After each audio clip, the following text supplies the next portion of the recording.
All right, let's just dive right into this. Imagine for a second an artist dropping an album and pulling in $11.7 million. Incredible, right? Now, imagine they pulled that off completely independently. No record label breathing down their neck, no expensive lawyers taking a massive cut, and absolutely no waiting around 18 months for some royalty check to finally clear in the mail. Just the artist directly connected with their fans, pocketing 97% of the revenue and watching that money hit their account in literally 15 seconds. It sounds completely made up, like science fiction, but back in 2021, an artist named 3LAU actually did exactly that. It was basically the shot heard around the music industry. So in this explainer, we're going to break down the exact technology that is flipping a century-old industry completely on its head. We are talking about music NFTs and the Web3 creator economy. So here is our roadmap for today. We're going to start by looking at the broken financial reality of the traditional music business. Then we'll demystify what music NFTs actually are. We'll explore the famous 1,000 True Fans model, share a solid playbook for collecting and investing safely, and finally, take a quick glimpse into the future of music. Okay, part 1, the broken music business. To really understand why this Web3 technology is such a game changer, we have to look at the systemic, 100-year-old problem it's trying to fix. And that problem is that artists, the actual creators of the value, are historically the absolute last people to get paid. I mean, just think about this tiny number, 0.003 cents. That is roughly what an artist earns per stream on major modern platforms like Spotify. The fundamental issue here is that the math of streaming is just totally broken for the creator. The monthly subscription price you pay, that's been largely fixed since about 2011. Meanwhile, the supply of music on the platform is practically infinite. So when you divide a fixed pie by an infinite number of streams, well, you're left with fractions of a penny. To put that into perspective, to make just $50,000 a year at that rate, an artist needs 350 million streams. And frankly, only about 0.4% of artists ever actually achieve that. Let's break down that stark reality even further. Say an artist does manage to hit 1 million streams. Awesome. Spotify pays out roughly $3,000 for that. But the artist isn't getting $3,000. The record label usually swoops in and takes 85% of that, which is over $2,500. Then the distributor takes their 10% cut, the producer gets their split. So out of 1 million streams, the artist might literally only walk away with $150. And the real kicker? That $150 is often paid out 18 months late. You can literally have an artist playing sold-out stadiums, but financially speaking, the label is the one who owns the house. And this really highlights the core conflict. Think about the traditional deal. A label comes along and offers a young artist a $50,000 advance. It sounds amazing, right?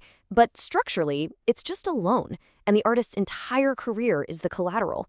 The label recoups all of that money before the artist ever sees another dime. They take ownership of the master recordings forever, and they leave the artist with a measly 15% royalty rate.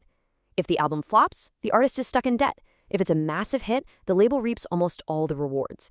Now, contrast that with the new Web3 deal. It's entirely fan-funded, the artist gets to keep their master recordings, they retain 100% creative control, and they take home up to 97% of the revenue. It is a massive shift from a system of debt to a system of direct ownership. Moving on to Section 2, what exactly are music NFTs? So, how does this new deal actually work? Well, there is a massive misconception out there about what Web3 music really is. And the crucial thing you need to know is this. An NFT is not the MP3 copyright itself. A lot of people out there think buying an NFT means you suddenly own the legal copyright to the song. You usually don't. A better way to think about it is like buying a rare physical vinyl record. You own that specific disc, and sure, you can resell it to someone else. But owning the vinyl doesn't mean you own the right to, say, license that song to a Hollywood movie. A music NFT is essentially a digital deed. It's a token that points to the audio file, proving your ownership of that specific digital copy. But because it's built on programmable code, it's a deed with special perks attached. That same token can act as a backstage pass, give you access to a private community, or even automatically route a split of the song's streaming royalties right to your wallet. Just to quickly clear up the technical jargon you might hear thrown around, there are essentially two main ways these things are minted. First, you have ERC 1155 tokens. Think of these as additions, sort of like printing 100 identical copies of a CD. Because they're incredibly cheap to process on the blockchain, they usually offer a super accessible $20 entry point for everyday fans. On the flip side, you have ERC 721 tokens. These are your completely unique one-of-one items. Think of it like buying an original, one-of-a-kind painting. Because of their scarcity, these are highly collectible and typically sell in high-value auctions. But for most independent artists just starting out, they're going to lean on those low-cost editions to build up their fan base. Which brings us nicely to Section 3, the 1,000 True Fans model. Building that core fan base is exactly what we're going to talk about next. You might have heard of Kevin Kelly's famous 1,000 True Fans theory from back in 2008. The basic idea was that if you can just find 1,000 true fans who are willing to give you $100 a year, you make $100,000, and boom, you can be a full-time artist. The problem was, traditional Web 2 platforms couldn't really deliver on this because they hoarded all the fans' contact info and stood in the middle of the transactions.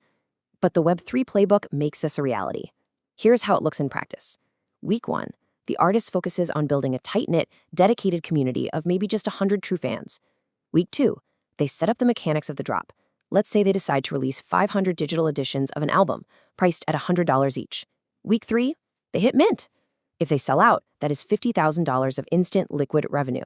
The fans are literally acting as the record label here, funding the artist directly without the artist ever having to take on traditional, crippling debt. And here is where it gets really cool. This framework fixes literally one of the biggest nightmares in the music industry: band accounting. Traditionally, splitting up revenue meant dealing with managers, endless massive Excel spreadsheets, a bunch of monthly Venmo payments, and inevitably, a lot of arguments. Web3 introduces a technology called 0x splits. It is essentially a smart contract that automatically and transparently divides the money. So, if a fan buys a token, the code instantly routes 40% to the singer, 30% to the producer, 20% to the drummer, and 10% to the engineer. Bam, done, forever. Even if that drummer quits the band 10 years from now, the code is law. They still get their 20% instantly. No messy accounting needed, and the whole thing is completely transparent. Section 4. Collecting, investing, and the risks. Okay, let's address the elephant in the room and look at this from the fan's perspective. Why on earth would anyone spend $20 or $100 on a digital token when they can just open Spotify and stream the exact same song for free? Well, there are actually 4 really compelling reasons. First up is support. If you give an artist $50 via an NFT, 47 of those dollars go directly to them. On Spotify, a $50 subscription barely drips pennies to the actual creator over months. Second is access. Remember, these tokens act as keys. An artist named RAC, for example, sells a $25 token that unlocks his private Discord, gives fans early track stems, and even secures spots on his guest list. Third is identity. Let's be honest. It's a digital flex. It's a way of proving you were early to an artist you love and belonging to that community. And fourth is investment. Platforms like Royal actually allow fans to literally buy a percentage of a song's future streaming royalties. If that song blows up and becomes a huge hit, you earn a monthly USDC dividend. But look, we gotta be honest. It is still very much the Wild West out there, so you have to be careful. Here are the 7 critical red flags every collector needs to memorize. Number 1, if the team is totally anonymous with zero history in music, run. Number 2, if they're making wild promises about 100x returns, skip it. Music isn't a meme coin. 3, never buy blindly without hearing an audio preview first. 4, beware of anyone promising royalty shares if they don't provide actual legal documentation to back it up. 5, watch out for tokens with zero secondary liquidity, where they're trapped and can't sell.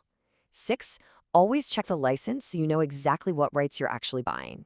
And finally, 7, and this is a big one, never ever click Mint Now links in random Discord channels. They are almost always phishing scams. The golden rule here is simple. If the artist didn't post it directly on their official Twitter, just assume it's fake. Finally, Section 5, the future of music. So, we've seen how all of this works today, but what happens when this scales up? Let's fast forward a bit and imagine what the music ecosystem might look like by, say, the year 2030.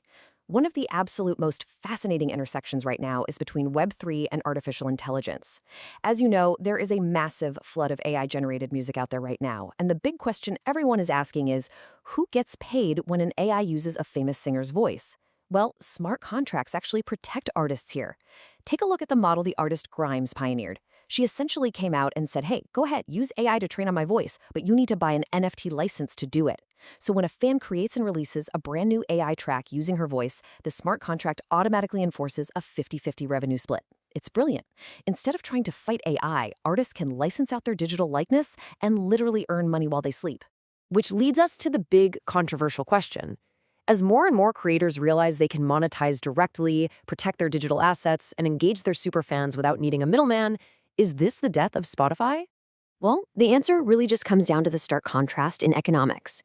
Think about the legacy model. Fans pay a flat monthly fee for an all-you-can-eat music buffet, and the actual artist gets a microscopic fraction of a cent.